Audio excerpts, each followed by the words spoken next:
దేవుని పరిశుద్ధ నామానికి మహిమ కలుగును గాక. ఈ ఉదయకాలంలో మీ అందరూ కూడా ప్రత్యేకమైన వందనాలు తెలియజేస్తున్నాను.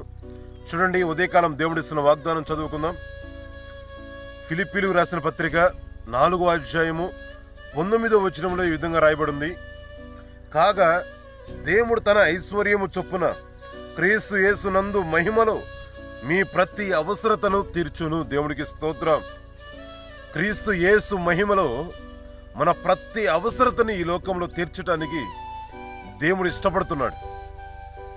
చూడండి, ఈ లోకంలో చాలా మంది ఆర్థిక సమస్యలతో చాలా ఇబ్బంది పడుతూ ఉంటారండి. చాలా మంది ఇంటద్దె కట్టుకోవడానికి కూడా స్తోమత లేని పరిస్థితులు. ఎంత చేస్తూ ఉన్నా ఆ రోగాలకనో ఈ రోగాలకనో ఖర్చు అయిపోతూ ఉంటాయి. పిల్లలు చదివించుకోలేక ఎన్నో ఇబ్బందులు అవస్థలు పడుతూ ఈ లోకంలో జీవనాన్ని కొనసాగిస్తూ ఉంటారు.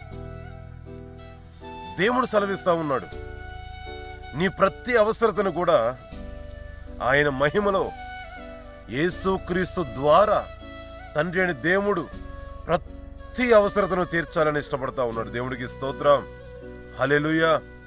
ఈ లోకంలో నువ్వు ఎవరిని ఆశ్రయించినా వాళ్ళ దగ్గరికి వెళ్తే మన అవసరత తీరుతుందేమో, వీళ్ళ దగ్గరికి వెళ్తే మన అవసరత తీరుతుందేమో, మన పరిస్థితులు బాగుపడతాయేమో అని మనం ఎవరెవరి మీదో ఆధారపడుతూ ఉంటాం.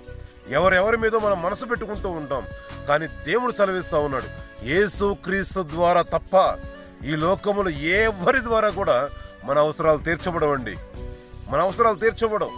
ఒక తండ్రి తన పిల్లల గురించి ఏ విధంగా ఆలోచిస్తాడో మన తండ్రి అయిన దేవుడు మన గురించి కూడా అంతే శ్రద్ధ కలిగి అంతకు మించి ఆలోచిస్తూ ఉంటాడు. చూడండి, మత్తయి సువార్త 7వ అధ్యాయంలో చెప్తాడు కదా, తన తండ్రి రొట్టెను అడిగితే పామునిస్తాడా?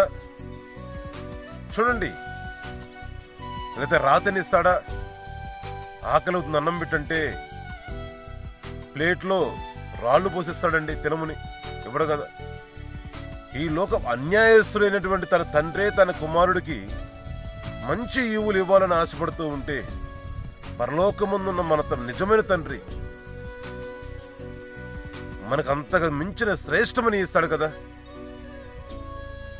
మన తండ్రి అయిన దేవుని మనం అడిగేవారిగా ఉండాలి. యేసుక్రీస్తు ద్వారానే మన ప్రతి అవసరత తీర్చబడింది ఈ లోకంలో. ఈ లోకంలో ఏ అవసరత నీకుందో దాని ప్రతి దాని గురించి నువ్వు ప్రార్థించు. దాన్ని తీర్చాలని నీకు దేవుడు ఇష్టపడుతూ ఉన్నాడు. నీ ప్రతి అవసరత తీర్చాలని, నువ్వు తృప్తికరమైన జీవితం ఈ లోకంలో అనుభవించాలనేది దేవుడి ఉద్దేశం. అలాంటి కృప దేవుడు మనందరికి అనుగ్రహించును గాక. ఆమేన్. ప్రార్థన చేసుకుందాం. మహోన్నతమైన తండ్రి, సర్వాధికారమైన దేవా, నీకు వందనాలు అయ్యా. యేసుక్రీస్తు మహిమలో మా ప్రతి అవసరత తీర్చాలని నీ ఉద్దేశం మా అందరి జీవితం నెరవేర్చబడును గాక. సహాయం చేయమని నీ నామమున మీద ప్రార్థిస్తూ యేసు నామమున తండ్రి. ఆమేన్.